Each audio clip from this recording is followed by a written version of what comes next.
तो आज हम लोग पढ़ेंगे चैप्टर 7। चैप्टर का नाम है स्ट्रक्चरल ऑर्गेनाइजेशन इन एनिमल्स। इसमें सबसे पहले हम लोग जानेंगे टिश्यू क्या होता है। तो टिश्यू के बारे में ऑलरेडी हमने डिस्कस किया है कि टिश्यू जो है ग्रुप ऑफ सिमिलर सेल होता है अलॉन्ग विथ इंटरसेलुलर सब्सटेंस जो कि स्पेसिफिक फंक्शन को कैरी करता है, उसे टिश्यू कहते हैं। अब एनिमल टिश्यू कितने तरह के होते हैं वो देखेंगे। एनिमल टिश्यू जो होते हैं epithelial, connective, muscular and neutral, 4 तरह के होते हैं। एक एक करके देखेंगे। एपिथेलियल टिश्यू क्या होता है? एपिथेलियल टिश्यू जो है वो इसको एपिथेलियम कॉमनली रेफ़र करते हैं। कॉमन एपिथेलिया इसका प्लूरल वर्ड है। ये फ्री सरफेस इसके पास होता है। इसका जो बॉडी फ्लूइड को ये करता है या फिर इन्वायरमेंट को फेस करता है। इसमें लाइनिंग, ये कवर और lining of some part of the body, मतलब एक तरह से कवर करता है। और ये कॉम्पैक्टली पैक्ड होता है। इंटरसेलुलर मैट्रिक्स इसमें लिटिल होते हैं। और 2 तरह का एपिथेलियल टिश्यू है। पहला है सिंपल एपिथेलियल और दूसरा है कंपाउंड एपिथेलियल। सिंपल एपिथेलियल का मतलब होता है सिंगल लेयर से कंपोज होता है, जैसे कि आप देख सकते हैं। और कंपाउंड एपिथेलियल का मतलब उसमें मोर देन 1 लेयर होते हैं। नेक्स्ट है, अब देखते हैं on the basis of structural modification of cell. Simple epithelium को फर्दर 3 क्लास में डिवाइड किया गया है। एक स्क्वामस, क्यूबॉइडल एंड कॉलमनर। ये पिक्चर में आप देख पा रहे हैं। सिंपल एपिथेलियम में पहला है स्क्वामस ए, बी जो है क्यूबॉइडल है, क्यूब लाइक स्ट्रक्चर है, और एक कॉलम में है तो कॉलमनर एपिथेलियम। ठीक है, तो इस तरह आपने 3 टाइप के सिंपल एपिथेलियल सेल देखे। उसके बाद आते हैं स्क्वामस एपिथेलियम। अब स्क्वामस एपिथेलियम जो कि सिंपल एपिथेलियल का पार्ट है उसको हम लोग एक एक करके देखेंगे। स्क्वामस ऐसा पिक्चर में आप पहले देख लो। स्क्वामस एपिथेलियम जो होता है फ्लैटेंड होता है। नेक्स्ट, ये सिंगल थिन लेयर का बना होता है। इरेगुलर बाउंड्रीज होता है। उसके बाद ये वॉल्स ऑफ ब्लड वेसल्स और एयर सैक्स ऑफ लंग्स के बीच में पाया जाता है। इसका फंक्शन क्या होता है? डिफ्यूज़न को फंक्शन करना। डिफ्यूज़न क्या होता है कि मूवमेंट होता है मॉलिक्यूल्स का from higher concentration to lower concentration. अब आते हैं नेक्स्ट कैटेगरीज जो कि क्यूबॉइडल एपिथेलियम है। क्यूबॉइडल एपिथेलियम भी सिंगल लेयर से कंपोज होता है। क्यूब लाइक सेल होते हैं इसमें। और ये जो है कहाँ पाया जाता है? तो ग्लैंड में, डक्ट्स में, ट्यूबुलर पार्ट ऑफ नेफ्रॉन में जो कि किडनी का पार्ट है। और इसका मेन फंक्शन है secretion, absorption. Epithelium of proximal PCT जो है नेफ्रॉन का, उसमें माइक्रोविलाई होते हैं। जो थर्ड पार्ट है कॉलमनर एपिथेलियम, अब ये देखते हैं, ये भी सिंगल लेयर से बना होता है। ये टॉल लेयर होते हैं और स्लेंडर सेल्स होते हैं। न्यूक्लियस जो है इसके बेस में होता है और इसके फ्री सरफेस में माइक्रोविलाई हो भी सकता है। ये स्टमक, इंटेस्टाइन के लाइनिंग में मिलते हैं और इनका काम है सिक्रेशन, एब्जॉर्प्शन। तो जैसा कि हमने अभी डिस्कस किया कि सिंपल एपिथेलियल सेल के अंदर 3 पार्ट होते हैं, एक स्क्वामस, एक क्यूबॉइडल और एक कॉलमनर एपिथेलियम। सिंपल जो है एक प्रोटेक्शन और डिफ्यूज़न वगैरह का काम करता है, सिंपल स्क्वामस एपिथेलियम। क्यूबॉइडल जो है आपको सिक्रेशन और अब्जॉर्प्शन का काम करेगा। वहीं कॉलमनर एपिथेलियम जो है वो भी सिक्रेशन और एब्जॉर्प्शन का काम करता है। तो होप कि अब क्लियर हो गया सिंपल, क्यूबॉइडल और कॉलमनर। कॉलमनर में भी 2 पार्ट होता है। एक कॉलमनर जो है सेल्स बियरिंग सीलिया भी होते हैं, तो इस तरह का स्ट्रक्चर हो सकता है ये। अब आते हैं हम लोग नेक्स्ट काइंड पर जो कि है ग्लैंडुलर एपिथेलियम। जो कॉलमनर और क्यूबॉइडल सेल्स हैं वो कभी कभी स्पेशलाइज्ड सिक्रेशन की वजह से, स्पेशलाइज्ड सिक्रेशन होता है उनको क्यूबॉइडल उनको ग्लैंडुलर एपिथेलियम कहते हैं। ग्लैंडुलर एपिथेलियम क्या होता है? तो ग्लैंडुलर एपिथेलियम दो तरह के होते हैं, एक यूनिसेलुलर जिसमें कि आइसोलेटेड ग्लैंडुलर सेल होते हैं, जिसको कि goblet cells of alimentary canal में होता है, और दूसरा होता है मल्टी सेलुलर, जो कि क्लस्टर्स ऑफ सेल कंडक्ट करते हैं। जैसे यहाँ पे आप देख सकते हो, एक यूनिसेलुलर है और एक मल्टी सेलुलर है। अब on the basis of mode of pouring of their secretion, मतलब सिक्रेशन किस तरह से हो रहा है, उस बेसिस पे इस ग्लैंड को दो पार्ट में डिवाइड किया गया है, एक एक्सोक्राइन और एक एंडोक्राइन। एक्सोक्राइन ग्लैंड जो है सीक्रेट करता है mucus, saliva, ear wax, oil, milk, digestive enzymes and other cell product. ये जो है रिलीज होता है डक्ट और ट्यूब के द्वारा। एक्सो का मतलब ये होता है डक्ट और ट्यूब के द्वारा, और इसके अपोजिट एंडोक्राइन ग्लैंड क्या करते हैं, इनके पास डक्ट नहीं होता और इनका जो प्रोडक्ट है वो हार्मोन्स कहलाता है, और ये डायरेक्टली फ्लूइड बाथिंग में सिक्रेट हो जाते हैं। तो इस तरह हमने अभी दो तरह के ग्लैंड देखे जो कि ग्लैंडुलर एपिथेलियम का पार्ट होता है। नेक्स्ट हम लोग देखेंगे कंपाउंड एपिथेलियम। तो सबसे पहले हमने देखा था कंपाउंड एपिथेलियम का प्रकार, एपिथेलियम सिंपल और कंपाउंड। सिंपल में भी हमने देखा था स्क्वामस, कॉलमनर और क्यूबॉइडल। कॉलमनर के अंदर हमने देखा कॉलमनर और क्यूबॉइडल का पार्ट जो होता है वो स्पेशलाइज्ड सेक्रेशन की वजह से ग्लैंडुलर एपिथेलियम, और ग्लैंडुलर एपिथेलियम के अंदर एक्सोएंडो देखा था। अब हम लोग देखते हैं कंपाउंड एपिथेलियम। सिंपल एपिथेलियम हमने डील कर लिया।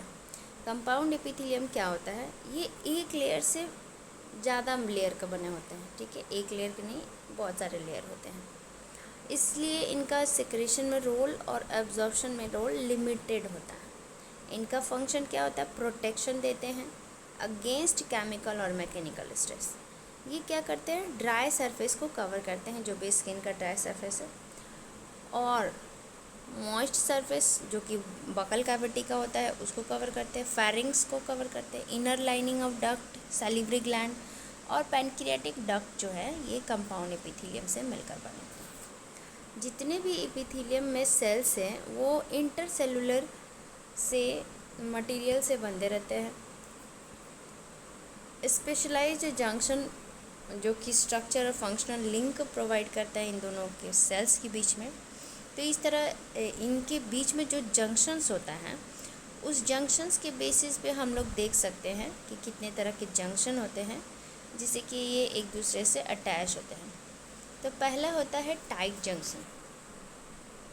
पहला टाइट जंक्शन क्या करता है, ये हेल्प करता है सब्सटेंस को स्टॉप करने की from leaking across a tissue, मतलब एक दूसरे से टिश्यू से लीक ना होने लगे, इसीलिए ये सेल्स को स्टॉप करता है लीक सब्सटेंस करने से। एडहेरिंग में क्या होता है, ये सीमेंट करता है to keep neighbouring cells together, मतलब एक तरह से चिपकाए रखने में मदद करता है दो सेल्स को। गैप जंक्शन क्या करता है, ये फैसिलिटेट करता है cells to communicate with each other by connecting the cytoplasm. ये साइटोप्लाज्म को कनेक्ट करते हुए जो दो सेल हैं उनके साइटोप्लाज्म को कनेक्ट करते हुए किसी चीज़ का रैपिड ट्रांसफ़र करा सकता है, स्मॉल मॉलिक्यूल्स और समथिंग बिग मॉलिक्यूल्स का भी ट्रांसफ़र कराता है। तो ये एक तरह के कम्युनिकेशन को फैसिलिटेट करता है। तो ये रहा हमारा सिंपल और कंपाउंड एपिथेलियम। दूसरा है हमारा कनेक्टिव टिश्यू। कनेक्टिव टिश्यू जो है मोस्ट अबंडेंट और वाइडली डिस्ट्रीब्यूटेड है एनिमल्स में।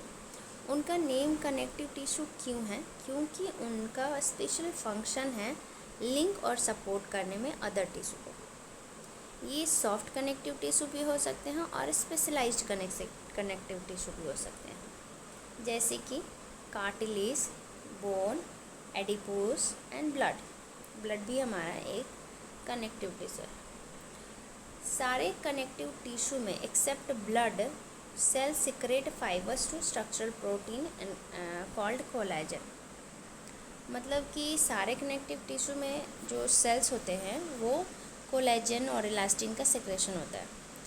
ये फाइबर क्या करता है, ये फाइबर प्रोवाइड करता है स्ट्रेंथ को, इलास्टिसिटी को और फ्लेक्सिबिलिटी को। ये सेल जो है सिक्रेट करते हैं जैसे कि मॉडिफाइड पॉलीसेकेराइड, जो कि एक्यूमुलेट होता है सेल और फाइबर के बीच में और एक तरह से मैट्रिक्स का काम करता है। कनेक्टिव टिश्यू को हम लोग आगे डिवाइड कर सकते हैं, एक loose connective tissue, dense connective tissue और स्पेशलाइज्ड कनेक्टिव टिश्यू। देखते हैं। लूज कनेक्टिव टिश्यू में सेल्स और फाइबर लूजली अरेंज होते हैं। इसमें सेमी फ्लूइड ग्राउंड सब्सटेंस होता है जैसे कि एरियोलर टिश्यू। ये प्रेजेंट होता है स्किन के नीचे और ये एक तरह का सपोर्ट फ्रेमवर्क के रूप में काम करता है।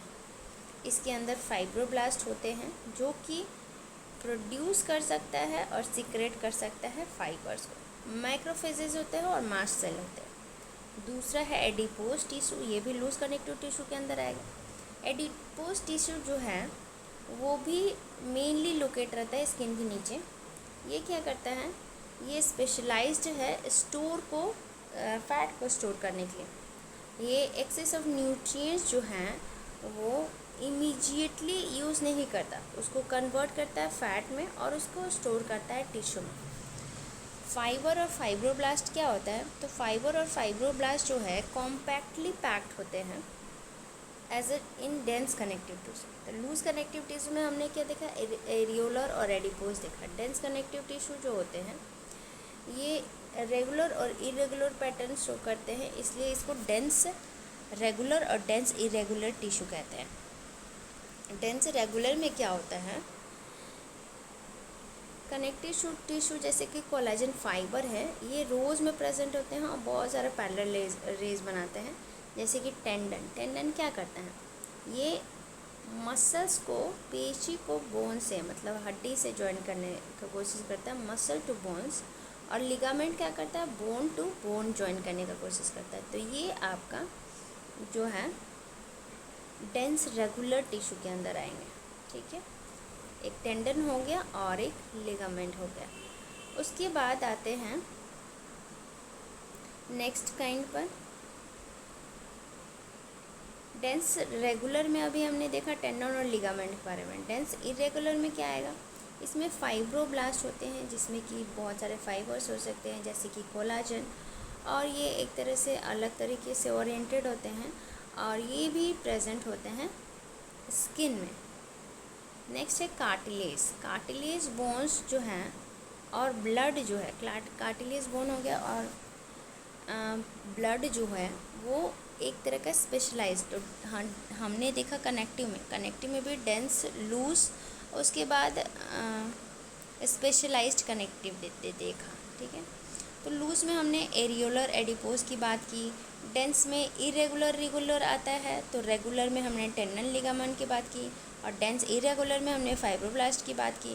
कार्टिलेज और जो ब्लड है वो अब आते हैं स्पेशलाइज्ड कनेक्टिव टिश्यू में, जो कि अभी हम लोग डील करने वाले हैं। इसके बाद ये जो इंटरसेलुलर मटेरियल जो कार्टिलेज का एक होता है वो सॉलिड होता है, प्लीएबल होता है और ये कंप्रेशन को रेसिस्ट करता है। ये जो सेल्स होते हैं इस टिश्यू के कॉन्ड्रोसाइट्स और इनक्लोज होते हैं स्मॉल कैविटीज़ में, जो कि मैट्रिक्स से अंदर होता है और सीक्रेट होता है उनके द्वारा। जितने भी कार्टिलेज होते हैं वर्टिब्रेट्स में एम्ब्रियोज को रिप्लेस किया जाता है bye bones in adults. Cartilage जो है टिप ऑफ नोज़ पे प्रेजेंट होते हैं। कहाँ कार्टिलेज प्रेजेंट होते हैं, मोस्ट इम्पॉर्टेंट है, ये टिप ऑफ नोज़ पर प्रेजेंट होते हैं। उसके बाद आउटर ईयर जॉइंट्स पे प्रेजेंट होते हैं। ये प्रेजेंट होते हैं between the vertebral column, limbs और हैंड्स। एडल्ट्स में जो हैंड्स होता है वो उसमें प्रेजेंट होता है। तो बोन्स जो होता है वो हार्ड होता है और नॉन प्लीएबल। दूसरा काइंड हम लोग पढ़ेंगे कार्टिलेज। अभी कार्टिलेज पढ़ लिया, उसके बाद बोन्स के बारे में देखते हैं। ये नॉन प्लीएबल ग्राउंड सब्सटेंस ये कैल्शियम में रीच होता है, सॉल्ट में रीच होता है, कोलेजन फाइबर्स होते हैं जो कि बोन्स को स्ट्रेंथ देते हैं। इसका मेन काम है स्ट्रक्चरल फ्रेम को देना बॉडी को। बोन सपोर्ट करता है और प्रोटेक्ट करता है सॉफ्टवेयर टिश्यू और ऑर्गन को। बोन सेल्स को ओस्टियोसाइट्स कहते हैं जो कि प्रेजेंट होता है प्रेजेंट इन द स्पेसिस, मतलब जो बीच में स्पेस होता है उसमें प्रेजेंट होता है, और इसको लेक्यूनी कहते हैं। लिम्ब बोन्स जो होता है वो लॉन्ग बोन्स होता है लेग का, वेट बियरिंग फंक्शन है, और ये they also interact with skeletal muscles के साथ इंटरैक्ट करते हैं और अटैच्ड रहते हैं एक दूसरे से ताकि मूवमेंट को फैसिलिटेट किया जा सके। बोन मैरो जो है ये क्या है, प्रोडक्शन ऑफ ब्लड सेल्स। तो बोन मैरो ही वैसा जगह है जहाँ पे ब्लड सेल्स का फॉर्मेशन होता है। अब आते हैं ब्लड के बारे में पढ़ने के लिए। तो ब्लड जो है एक फ्लूइड कनेक्टिव टिश्यू है जिसमें कि प्लाज्मा होता है, आरबीसी होता है, वाइट ब्लड सेल्स होते हैं। इसका मेन जो है सर्कुलेटिंग फ्लूइड्स होता है। ये ट्रांसपोर्ट करता है वेरियस सब्सटेंस को। इसको आगे आप पढ़ेंगे। ब्लड का पीएच जो है वो 7.4 होता है। ब्लड के 3 पार्ट होते हैं, WBC, RBC, प्लेटलेट्स। WBC का इम्यून सिस्टम प्रोवाइड कराना, RBC का ऑक्सीजन का ट्रांसपोर्टेशन कराना, फिर उसके बाद प्लेटलेट्स का क्लॉट बनाना, ये सब काम होता है। नेक्स्ट अभी तक हमने देखा एपिथेलियम टिश्यू, उसके बाद अब देखेंगे मस्कुलर टिश्यू। मस्कुलर टिश्यू में मसल्स टिश्यू कैसे होते हैं वो देखेंगे। जितने भी मसल्स हैं वो लॉन्ग होते हैं, सिलिंड्रिकल फाइबर से मिलकर बने होते हैं जो कि पैरेलली अरेंज होते हैं। फाइबर जो है न्यूमरस फाइब्रिल से कंपोज होता है, इसको मायोफाइब्रिल्स बोलते हैं। मसल फाइबर छोटा होता है स्टिमुलेशन के रिस्पांस में, और रिलैक्स होता है जब अपने वो वापस प्रीवियस स्टेट में चला जाए तो इस तरह कोऑर्डिनेटेड फैशन में रिलैक्स और कॉन्ट्रैक्ट होते हैं। एक्शन जो होता है वो एनवायरनमेंट के अकॉर्डिंग होता है। उसके बाद मसल्स जो है बेसिकली कितने तरह के होते हैं वो अभी हम लोग देखेंगे। एक स्केलेटल मसल्स होता है, उसके बाद स्मूथ मसल और कार्डियक मसल। स्केलेटल मसल जो है क्लोजली अटैच्ड होते हैं स्केलेटल बोन से। इसमें कुछ मसल्स जैसे कि बाइसेप्स हो गया, स्ट्रिएटेड हो गया, स्ट्राइपेड हो गया। स्केलेटल मसल्स फाइबर्स जो हैं वो एक दूसरे से बंडल्ड होते हैं पैरेलल फैशन में। असी तो टफ कनेक्टिव टिश्यू जो है एनक्लोज करता है several bundle of muscle fibre को। ये 10 स्केलेटल मसल्स के बारे में यहाँ पे पिक्चर में देख सकते हैं। पहला है स्केलेटल स्ट्रिएटेड मसल, उसके बाद स्मूथ मसल है और कार्डियक मसल है। तो इस तरह हमने देखा कि मसल्स कितने तरह के होते हैं, स्केलेटल, स्मूथ और कार्डियक। स्केलेटल के बारे में देख लिया है, अब स्मूथ मसल्स के बारे में देखेंगे। स्मूथ मसल फाइबर जो है वो टैपर रहता है बोथ एंड से। स्मूथ मसल्स क्या होता है, स्मूथ मसल जो होता है फाइबर्स जो होते हैं वो बोथ एंड में फ्यूजिफॉर्म टाइप में होते हैं।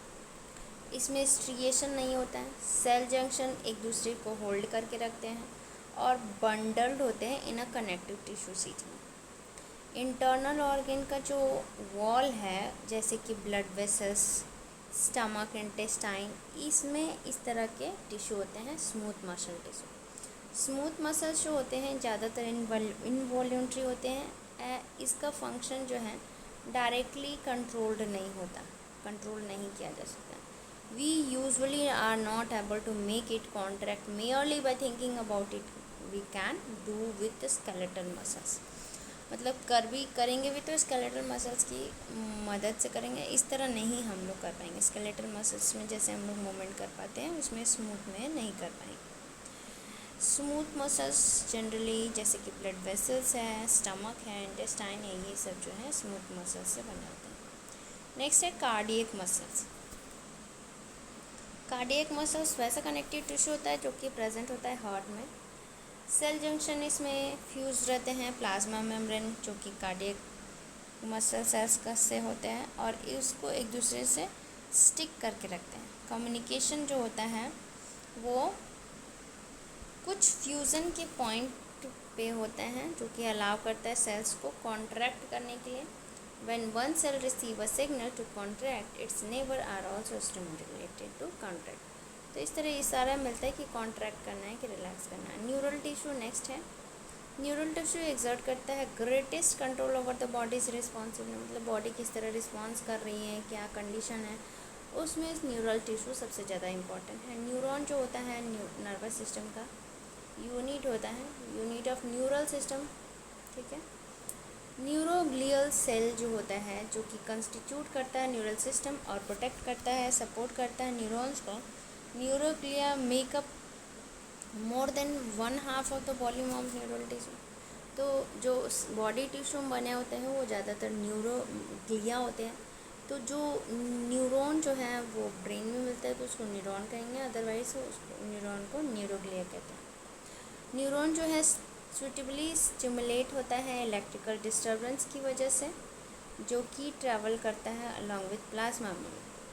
Arrival or of the disturbance at the neuron's ending or output zone triggers event that may cause stimulation or inhibition of adjacent neuron and other cells। तो इस तरह मतलब रिफ्लेक्स एक्शन किस तरह होता है वो हम लोगों को पता है कि स्टिमुलेशन होगा तभी कुछ उसके अकॉर्डिंग एक्ट होगा। अभी हम लोगों को next organ and organ system पढ़ना है, जिसमें कॉकरोच पढ़ना है, अर्थवर्म पढ़ना है और फ्रॉग पढ़ना है। कॉकरोच, अर्थवर्म एंड फ्रॉग, ये 3 चीज़ पढ़ना है, तो इसको हम लोग कभी पार्ट 2 में कवर करेंगे। Thank you.